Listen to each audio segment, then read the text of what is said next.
Good morning friends and welcome to another video. Today I will do some new modifications on my Royal Enfield Classic 350. I will deinstall the pillion seat and mount a new rider seat and new luggage rack.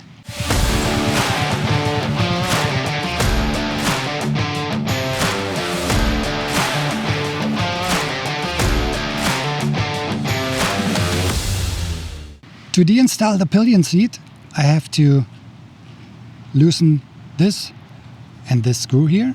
But to get to this screw here, I have to deinstall the Hepco and Becker pannier mounting system first. And then I just loosen these two screws and then I can take off the pillion seat with the luggage rack and the mounting system here. So first I have to deinstall the pannier's mounting system. It's just two screws, one over here. So second screw is this one here. So I just have to loosen this one a little bit. Then I loosen the other side. Same procedure. So it's enough to loosen this bolt here. There's one nut here from the back that I have to hold, and then this one I can go from the front.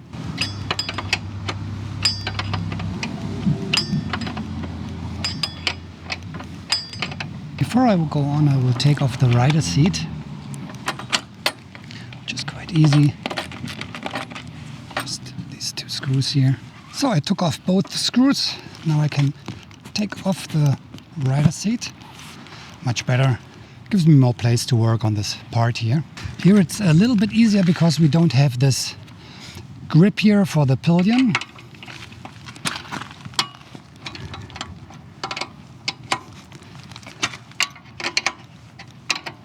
Now I have to take out this bolt here. So on this side, 12 millimeter. Same here, same over here.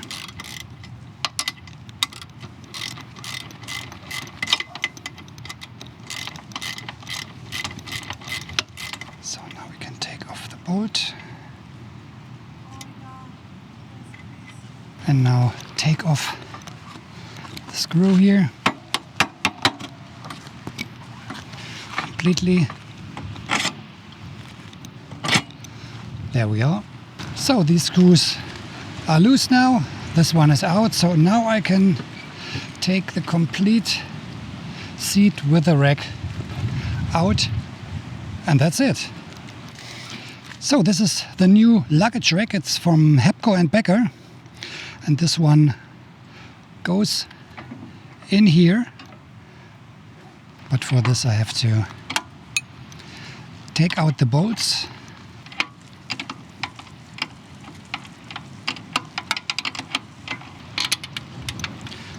Okay, number one is out.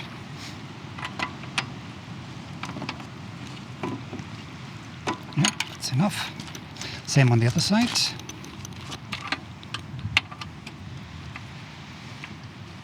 So now let's see if I get the luggage rack into these bolts here.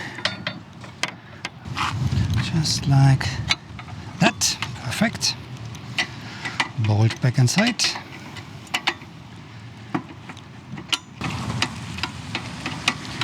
So I can tighten this one back in again. Much easier now because I have much more space to work now. I tighten the bolt on the back first. The nut is already on the back. So not too tight because I have to put in the screw here at the front. This long one here. So I have to put the long screw back in here.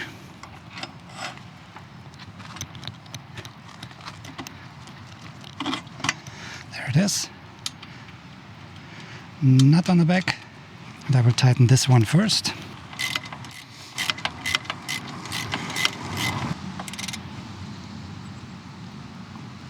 Perfect. That's tight. Now I tighten the screws here on the back.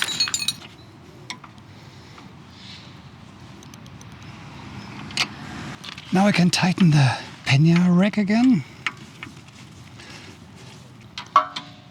And here, number two. Okay, so the luggage rack is mounted, very solid, not moving at all.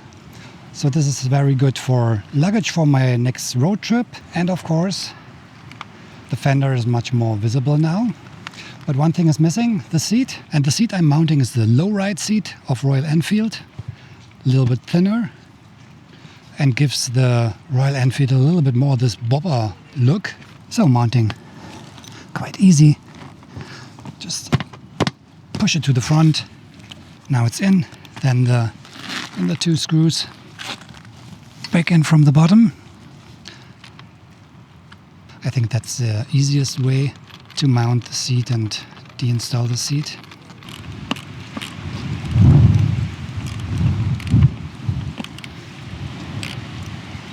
So the seat is mounted now.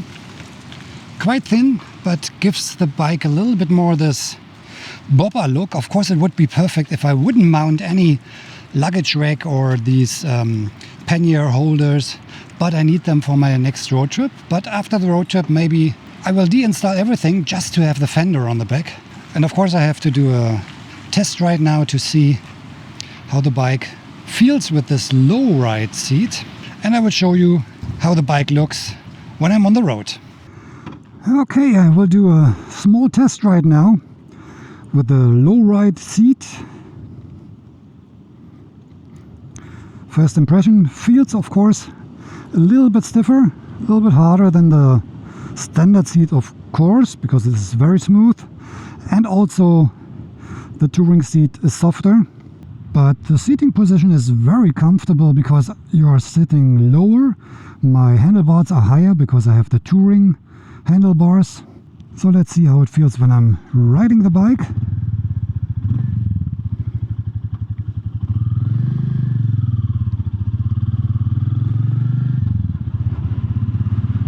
Of course, it's quite stiff, so for short distance rides, no problem, but I don't know if I would do a long distance ride on this low ride seat. Maybe with an air pillow on top, which gives a little bit more comfort. But like this, not sure.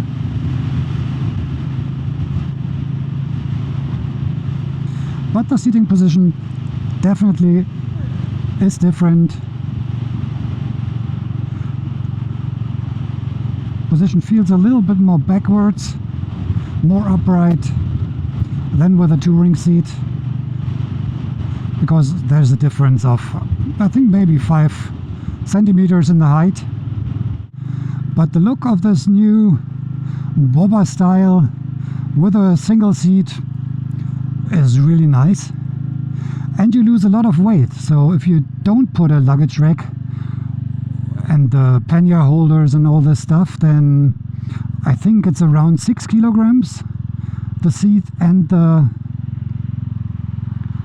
mounting system of the seat, as well as the luggage rack that I had on the back of the seat. So all in all, a very fast modification, cheap, because if you don't buy a luggage rack, a separate one, then you just have to take off the seat with a mounting system. And the look, in my opinion, is amazing. Looks better than the standard version with a pillion seat on it. But of course, if you are riding with your pillion quite often, then you need the pillion seat. Yeah, let me know in the comments what you think about the single seat modification, if you prefer it in comparison with the standard stock seat and the pillion seat. The riding position for sure is very, very comfortable. Of course, the seat is quite stiff. Depends on your personal taste, but I think if I would put a air pillow on it, then it would be also possible to do some long distance riding with it. So here we are now, my Royal Enfield Classic 350 bobber style now. And again, it looks completely different with this low ride seat and the luggage rack on top of the fender. Seating position is very comfortable, a little bit more upright because the handlebars, the touring handlebars, are 3.5 centimeters higher. The seat is lower, so yeah, it's a little bit more the bobber feeling now. And the look, I absolutely like it. Everything is a little bit more compact now. Of course, the low ride seat, it's not the most comfortable one, but maybe for smaller riders, it could be very helpful to get the feet on the ground. So yeah, let me know what you think about the new look of the Royal Enfield Classic. Of course, you can mount the standard seat now or the touring seat to get a better riding comfort. But I think for the look, this lowrider seat gives it really a little bit of a bobber styling, especially with the alloy wheels now and the Heidenau tires. It would be even nicer if the luggage rack wouldn't be attached and the mount for the panniers, so that's completely only the fender at the back. Maybe I will do this after my road trip. So here it is, the Royal Enfield Classic 350 bobber modification. And if you liked the video, please give me a thumbs up and subscribe to the channel. I see you on the next one. Take care and cheers.